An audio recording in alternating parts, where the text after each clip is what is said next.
প্রিয় নবম শ্রেণীর শিক্ষার্থী বন্ধুরা, তোমাদের ইতিহাস পাঠ্য বইয়ের চতুর্থ অধ্যায় শিল্প বিপ্লব থেকে যে সমস্ত গুরুত্বপূর্ণ ছোট প্রশ্ন পরীক্ষায় আসতে পারে সেই সমস্ত প্রশ্নগুলিকেই আজকের এই ভিডিওটিতে তুলে ধরা হয়েছে।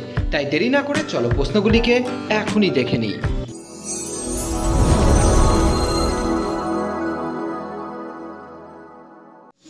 প্রথম প্রশ্ন, ইউরোপের কোন দেশে সর্বপ্রথম শিল্প বিপ্লব ঘটে? প্রশ্নটি গুরুত্বপূর্ণ। প্রশ্নের উত্তরটি ইংল্যান্ডে। পরের প্রশ্নটি, শিল্প বিপ্লব কথাটি প্রথম কে কবে ব্যবহার করেন? প্রশ্নটি গুরুত্বপূর্ণ। প্রশ্নের উত্তর 1737 খ্রিস্টাব্দে অগাস্তি ব্লাঙ্কি। তৃতীয় প্রশ্নটি, শিল্প বিপ্লব কথাটি কে জনপ্রিয় করেন? প্রশ্নের উত্তরটি আর্নল্ড টয়েনবি। পরের প্রশ্নটি, শিল্প বিপ্লবের উড্ডয়নকাল বা প্রকৃত সময়কাল কত? প্রশ্নের উত্তরটি 1760 থেকে 1780 খ্রিস্টাব্দ পর্যন্ত। 5 নম্বর দাগের প্রশ্নটি, বাষ্পীয় ইঞ্জিন বা স্টিম ইঞ্জিন কে কবে আবিষ্কার করেন? প্রশ্নের উত্তরটি 1769 খ্রিস্টাব্দে জেমস ওয়াট। প্রশ্নটি গুরুত্বপূর্ণ। পরবর্তী গুরুত্বপূর্ণ প্রশ্নটি, স্পিনিং জেনি বা সুতো কাটার যন্ত্র কে কবে আবিষ্কার করেন? প্রশ্নের উত্তরটি হারগ্রিভস 1765 খ্রিস্টাব্দে। উড়ন্ত মাকু কে কবে আবিষ্কার করেন? প্রশ্নটি গুরুত্বপূর্ণ। প্রশ্নের উত্তর 1773 খ্রিস্টাব্দে জন কে। পরের প্রশ্নটি, সুতো কাটার যন্ত্র ওয়াটার ফ্রেম কে কবে আবিষ্কার করেন? প্রশ্নের উত্তরটি 1769 খ্রিস্টাব্দে আর্করাইট। ভিয়েনা কংগ্রেস কবে গঠিত হয়? প্রশ্নের উত্তরটি 1815 খ্রিস্টাব্দে। 10 নম্বর দাগের গুরুত্বপূর্ণ প্রশ্নটি, নিরাপত্তা বাতি বা সেফটি ল্যাম্প কে কবে আবিষ্কার করেন? প্রশ্নের উত্তরটি 1815 খ্রিস্টাব্দে হামফ্রে ডেভি আবিষ্কার করেন। পরবর্তী গুরুত্বপূর্ণ প্রশ্নটি, বাষ্পচালিত ইঞ্জিন কে কবে আবিষ্কার করেন? প্রশ্নের উত্তরটি 1769 খ্রিস্টাব্দে জেমস ওয়াট। বাষ্পচালিত রেল ইঞ্জিন কে কবে আবিষ্কার করেন? প্রশ্নের উত্তরটি জর্জ স্টেফেনসন 1814 খ্রিস্টাব্দে। প্রশ্নটি গুরুত্বপূর্ণ।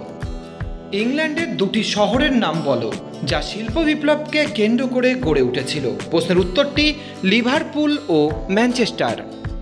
পরের গুরুত্বপূর্ণ প্রশ্নটি, সমাজতন্ত্রবাদের জনক কাকে বলা হয়? প্রশ্নের উত্তরটি ডাচ ক্যাপিটালকে। 15 নম্বর দাগের প্রশ্নটি, আধুনিক বা আদি সমাজতন্ত্রবাদের জনক কাকে বলা হয়? প্রশ্নটি গুরুত্বপূর্ণ। প্রশ্নের উত্তর কার্ল মার্ক্সকে বলা হয়। প্লেটোর গ্রন্থটির নাম কি? প্রশ্নের উত্তরটি রিপাবলিক। এই প্রশ্নটি তোমাদের বেশিরভাগ স্কুলেই আসবে। ডাচ ক্যাপিটাল গ্রন্থটির লেখককে? প্রশ্নের উত্তর কার্ল মার্ক্স। পরের প্রশ্নটি, প্রথম টেলিগ্রাফ ও সেমাফোন কথাটি কে ব্যবহার করেন? প্রশ্নের উত্তরটি হয়ে যাবে ক্লাউড চ্যাপেল। কোথায় কবে সর্বপ্রথম রেলপথ তৈরি হয়? প্রশ্নটি গুরুত্বপূর্ণ। প্রশ্নের উত্তরটি 1838 খ্রিস্টাব্দে রাশিয়ায়, ম্যানচেস্টার থেকে লিভারপুল পর্যন্ত। 20 নম্বর দাগের প্রশ্নটি, ফরাসি সমাজবাদের জনক কাকে বলা হয়? প্রশ্নের উত্তরটি সাঁ-সিমোকে বলা হয়। কমিউনিস্ট ম্যানিফেস্টো কাদের লেখা? প্রশ্নটি গুরুত্বপূর্ণ। প্রশ্নের উত্তরটি কার্ল মার্ক্স ও ফ্রেডারিক এঙ্গেলসের লেখা। এটি লেখা হয় 1848 খ্রিস্টাব্দে। সমাজতন্ত্রবাদের বাইবেল কাকে বলা হয়? প্রশ্নটি গুরুত্বপূর্ণ। প্রশ্নের উত্তরটি হয়ে যাবে ডাচ ক্যাপিটাল গ্রন্থকে। এই প্রশ্নটিও চূড়ান্ত গুরুত্বপূর্ণ। প্রশ্নটি, সুয়েজ খাল কোন দেশের ওপর দিয়ে গিয়েছে? প্রশ্নের উত্তরটি মিশর দেশের ওপর দিয়ে গিয়েছে। সুয়েজ খাল কবে খনন করা হয়? প্রশ্নের উত্তরটি হয়ে যাবে 1859 খ্রিস্টাব্দের 25শে এপ্রিল। 25 নম্বর দাগের প্রশ্নটি, সুয়েজ খাল খনন করে কোন কোন দেশ? প্রশ্নের উত্তরটি হয়ে যাবে ব্রিটেন ও ফ্রান্স। পরবর্তী প্রশ্নটি, সুয়েজ খালে জাহাজ চলাচল কবে শুরু হয়? প্রশ্নের উত্তরটি হয়ে যাবে 1869 খ্রিস্টাব্দে। পরবর্তী গুরুত্বপূর্ণ প্রশ্নটি, টিয়েনসিনের সন্ধি কবে কাদের মধ্যে হয়? প্রশ্নের উত্তরটি 1858 খ্রিস্টাব্দে ইংল্যান্ড ও ফ্রান্সের মধ্যে।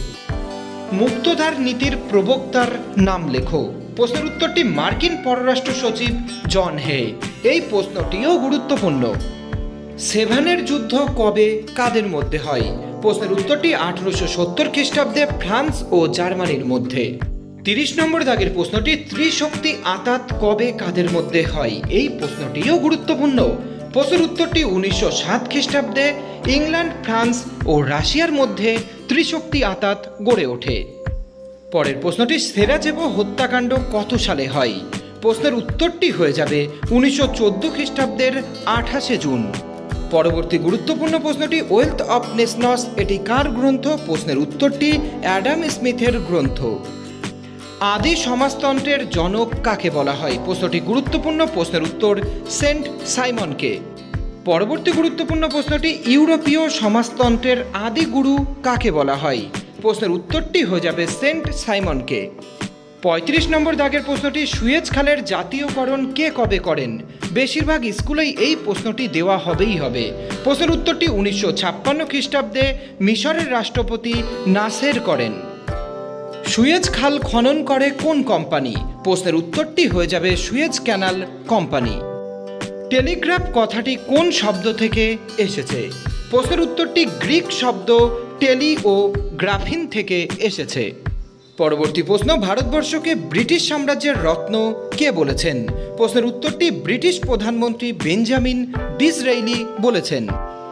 ইন্ডিয়া টুডে গ্রন্থটি কার? প্রশ্নের উত্তরটি হয়ে যাবে রজনীপাম দত্তের। 40 নম্বর দাগের প্রশ্নটি কাকে কেন অন্ধকারাচ্ছন্ন মহাদেশ বলা হয়? প্রশ্নের উত্তরটি আফ্রিকা ইউরোপের ঔপনিবেশিক সাম্রাজ্যবাদীদের কাছে অনাবিষ্কৃত ছিল, তাই আফ্রিকা মহাদেশকে অন্ধকারাচ্ছন্ন মহাদেশ বলা হয়। পরবর্তী গুরুত্বপূর্ণ প্রশ্নটি সিমনো সেকির সন্ধি কবে হয়? প্রশ্নের উত্তরটি 1895 খ্রিস্টাব্দের 17 এপ্রিল। অলিভার টুইস্ট গ্রন্থটি কার? প্রশ্নের সঠিক উত্তরটি হয়ে যাবে চার্লস ডিকেন্সের। পরের প্রশ্নটি কারখানা প্রথা কি? প্রশ্নের উত্তরটি শিল্প বিপ্লবের গুরুত্বপূর্ণ অর্থনৈতিক প্রভাব হল ফ্যাক্টরি প্রথা প্রবর্তন, বাংলায় একে কারখানা প্রথা বলা হয়। পরের গুরুত্বপূর্ণ প্রশ্নটি টেলিগ্রাফকে আবিষ্কার করেন? প্রশ্নের উত্তরটি হয়ে যাবে স্যামুয়েল এফ.বি. মোর্স। 45 নম্বর দাগের প্রশ্নটি দ্বিতীয় বলকান যুদ্ধ কবে হয়? এই প্রশ্নটিও গুরুত্বপূর্ণ, প্রশ্নের উত্তরটি হয়ে যাবে 1913 খ্রিস্টাব্দে। পরবর্তী প্রশ্নটি কবে কোথায় প্যারি কমিউন গঠিত হয়? প্রশ্নের উত্তরটি 1871 খ্রিস্টাব্দে ফ্রান্সের প্যারিস শহরে। প্রশ্নটি গুরুত্বপূর্ণ। নানকিংয়ের সন্ধি কবে কাদের মধ্যে হয়? প্রশ্নের উত্তরটি হয়ে যাবে 1842 সালে চীনের মাঞ্চু সরকার ও ইংরেজদের মধ্যে হয়। পরবর্তী প্রশ্নটি প্রথম বিশ্বযুদ্ধের প্রত্যক্ষ কারণ কি? প্রশ্নের উত্তরটি হয়ে যাবে সেরাজেভো হত্যাকাণ্ড।